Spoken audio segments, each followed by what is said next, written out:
अब बिहार के रिजल्ट के बारे में इस तरह की बात जो विपक्ष के माननीय सदस्यों के द्वारा की जा रही है, एक तरह से बिहार के जनादेश का अपमान है। 100 के लगभग सीट ऐसी हैं जहां इनको 2020 के मुकाबले में 2025 के विधानसभा में प्रतिशत में इनको वोट ज्यादा मिला है। अगर वोट चोरी की बात होती तो कैसे इनको वोट ज्यादा मिलता। महोदय, हम उसके कुछ विशेष आंकड़ों में हम जाएं तो पारू विधानसभा क्षेत्र वहां है। पारू विधानसभा क्षेत्र में 2020 में इनके उम्मीदवार को मात्र 13,861 वोट मिला था और इस बार 2025 में 95,272 वोट मिला है। कहां से वोट चोरी हो गई? माननीय उपेंद्र कुशवाहा जी। महोदय, 3 मिनट का समय है, जल्दी जल्दी में 2-3 बात रखना चाहूँगा। सबसे पहले तो मैं हृदय से अपनी पार्टी राष्ट्रीय लोक मोर्चा की ओर से आदरणीय प्रधानमंत्री जी का बहुत बहुत बहुत धन्यवाद करना चाहता हूँ।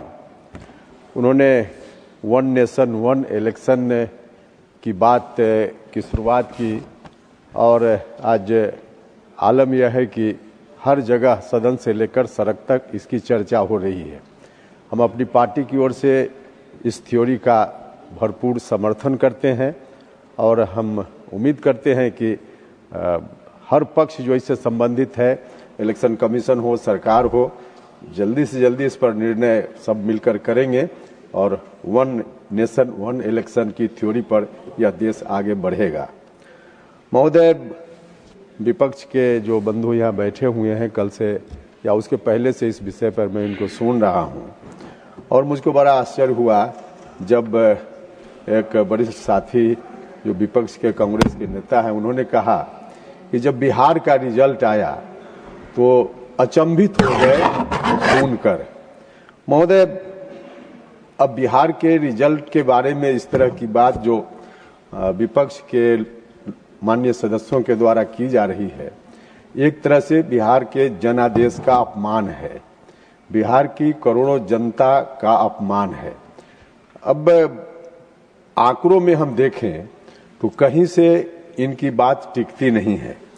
महोदय, अब जनता इनको नकार रही है तो उसका दोष सिस्टम पर दे रहे हैं, इलेक्शन कमीशन पर दे रहे हैं।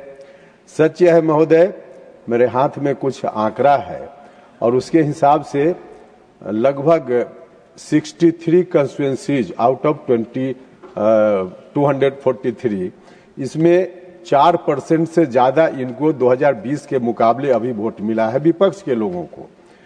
100 के लगभग सीट ऐसी हैं जहां इनको 2020 के मुकाबले में 2025 के विधानसभा में प्रतिशत में इनको वोट ज्यादा मिला है। अगर वोट चोरी की बात होती तो कैसे इनको वोट ज्यादा मिलता। महोदय, हम उसके कुछ विशेष आंकड़ों में हम जाएं तो पारू विधानसभा क्षेत्र वहां है।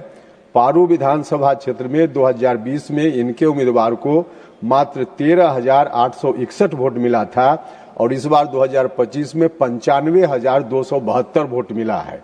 कहां से वोट चोरी हो गई? नालंदा विधानसभा क्षेत्र में इनके उम्मीदवार को पिछली बार मात्र 17,293 वोट मिला था, इस बार 72,424 वोट मिला है। कौन सा वोट चोरी हो गया? महोदय, वाल्मीकि नगर में 53,321 वोट मात्र मिला था, इस बार 1,07,730 वोट इनको मिला है। और भी आंकड़े मेरे पास है, समय का अभाव में नहीं बोल पाऊंगा, लेकिन इस तरह से वोट चोरी का आंकड़ा आप बोलते हैं और जो डेटा है वह कुछ और बोलता है। वोट चोरी अगर हो गई होती तो इतना वोट जो आपका इजाफा हुआ, इजाफा नहीं हुआ होता, यह साफ है। इसलिए आपसे आग्रह है विपक्ष के लोगों से कि यह कहना बंद कीजिए। एक बात अंत में मैं कहकर अपनी बात समाप्त करूंगा। महोदय, आज जो भौतिकवाद का दुष्प्रभाव है, किसी पार्टी विशेष की बात नहीं है, पूरे सिस्टम पर, पूरे देश पर, आदमी के जीवन के हर क्षेत्र पर इसका जो दुष्प्रभाव है, उसका नतीजा धीरे धीरे इस ओर बढ़ रहा है कि कल अगर ठीक से कंट्रोल नहीं किया जाए इलेक्शन कमीशन की ओर से, अंतिम बात मैं कह रहा हूं महोदय, इलेक्शन कमीशन की ओर से कंट्रोल नहीं किया जाए तो जो साधारण कार्यकर्ता है किसी भी पार्टी का, वह चुनाव नहीं लड़ पाएगा। अब आगे चलकर ऐसी स्थिति आने वाली है कि जिसके पास अकूत संपत्ति होगी वही व्यक्ति चुनाव में लड़कर धन्यवाद। जीतने के बारे में सोच पाएगा, धन्यवाद। वरना सामाजिक राजनीतिक कार्यकर्ता साधारण परिवार का चुनाव नहीं Thank लड़ you। पाएगा। Election Thank you। कमीशन को इस विषय पर निश्चित रूप से धन्यवाद। गौर करना धन्यवाद। चाहिए। आपने माननीय समय दिया, प्रफुल्ल पटेल बहुत जी। बहुत धन्यवाद।